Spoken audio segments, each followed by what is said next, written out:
Hello, good morning students.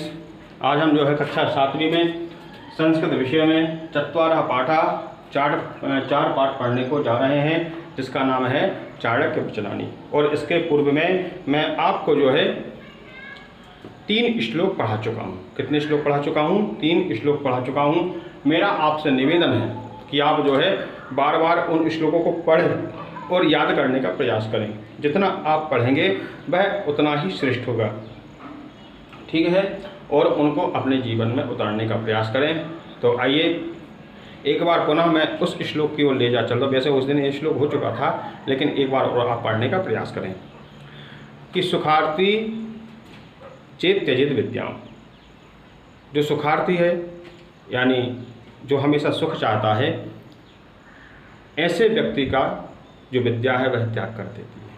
यदि आप अपने जीवन में केवल सुख की कामना करते हो तो निश्चित है आप कभी भी विद्या प्राप्त नहीं कर सकते हो। ऐसे व्यक्ति का जो विद्या है वह त्याग कर देती है। सुखार्थी यानी सुख के अर्थी की, त्यजेत विद्या, वह जो विद्या है त्याग देती है। विद्यार्थी चेत त्यजेत सुखम। लेकिन जो विद्यार्थी है वह हमेशा सुख को त्याग देता है। क्यों?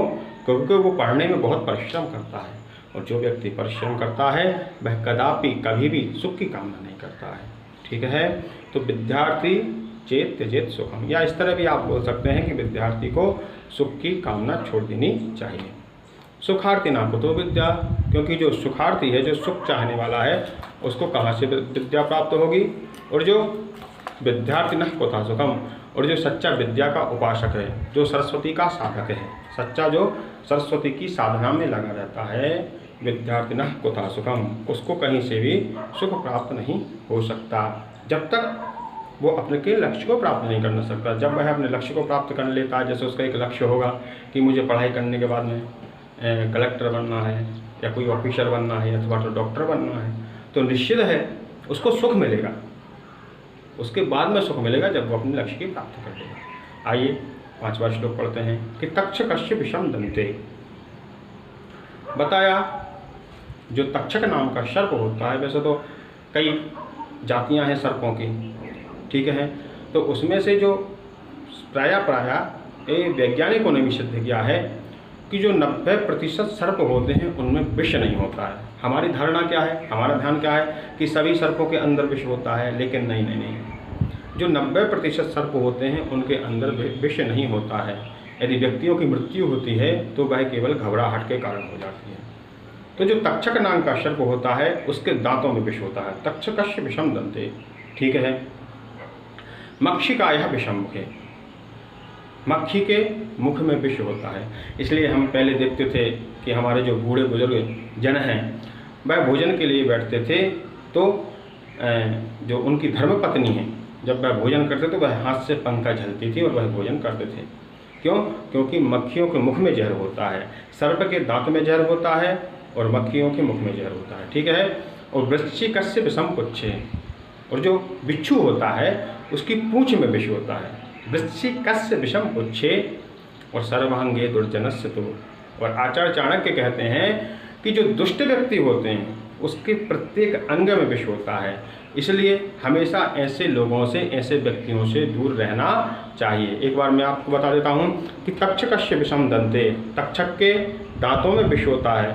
मक्षिकायः विषम मुखे, मक्खी के मुंह में विष होता है। वृश्चिकस्य विषम पुच्छे, बिच्छू की पूंछ में विष होता है। और सर्वांगे दुर्जनस्य तो, और जो दुष्ट व्यक्ति होता है उसके पूरे शरीर में विष होता है। उसके बाद में आइए कामधेनु गुणा विद्या। जो विद्या है वह किसके समान है? कामधेनु के समान। कामधेनु गाय का यह प्रभाव रहता है, जो गाय है वो कामधेनु मानी जाती है, और आप उससे जो कुछ मांगोगे वह आपको प्राप्त हो जाएगा। इसलिए पशुओं में कोई यदि सर्वश्रेष्ठ है तो वह है गाय। तो कामधेनु गुणा विद्या, तो जो विद्या है वह भी कामधेनु के समान होती है। उससे आप जो कुछ अपने जीवन में प्राप्त करना चाहते हो वह आपको सब प्राप्त होगा। जैसे आप सोचोगे कि मैं एक बड़ा ऑफिसर बन जाऊं, आप विद्या के माध्यम से बन सकते हो। आप सोचते हो मैं मंत्री बन जाऊं, आप विद्या के माध्यम से बन सकते हो। आप विचार करो कि मैं एक साइंटिस्ट बन जाऊँ, एक वैज्ञानिक बन जाऊँ, तो आप इस विद्या के माध्यम से बन जाते हो। क्यों? क्योंकि सर्वदा फलदायिनी जो विद्या है वह हमेशा आपको फलों को प्रदान करने वाली है। ठीक है।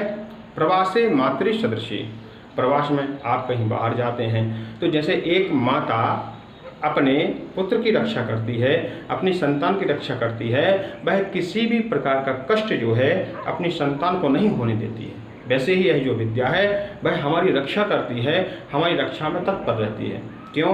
क्योंकि जो पैसा रहता है, आपके पास कितना भी पैसा हो उसकी एक समय सीमा होती है, खर्च हो जाएगा, लेकिन जो विद्या रूपी धन रहता है वह हमेशा आपके पास में विद्या गुप्त धनस्मृतम, वह हमेशा आपके पास में गुप्त रूप में रहता है। आप उसका किसी भी प्रकार से किसी भी समय उपयोग कर सकते हो। ठीक है। एक और श्लोक मैं करा देता हूँ कि एके नापि सुवृक्षेण पुष्पितेन सुगंधिना वासिनम तद्वनम सर्वम सुपुत्रेण कुल्येथा। एक के नापि यानी एक वृक्ष के द्वारा, सुंदर वृक्ष के द्वारा जो उसमें एक सुगंधित पुष्प होता है, एक वृक्ष में जब एक सुगंधित पुष्प होता है तो उस पुष्प के द्वारा वासितम तद्वनम सर्वम, वासितम यानी सुवासित, तद्वनम यानी वह वन, सर्वम यानी सारा वन एकदम सुगंधित हो जाता है। एक वृक्ष में जो सुगंधित पुष्प होता है उस पुष्प की सुगंध से सारा जो वन है, जो जंगल है, एकदम सुगंधित हो जाता है। उसी तरह सुपुत्रेण कुलम यथा, एक परिवार में जब सुपुत्र का जन्म होता है तो उससे जो पूरा परिवार है वह उसका उद्धारक हो जाता है, वह उसको प्रकाशित करने वाला हो जाता है। तो मुझे आशा है कि ये जो चौथा पाठ है आप श्लोक घर पर रहकर पढ़ गए होंगे। मैं आपको जो है क्वेश्चन आंसर्स आज भेज दूंगा तीसरे पाठ के और चौथे पाठ के। आज के लिए इतना पर्याप्त है। अस्तु मंगलम।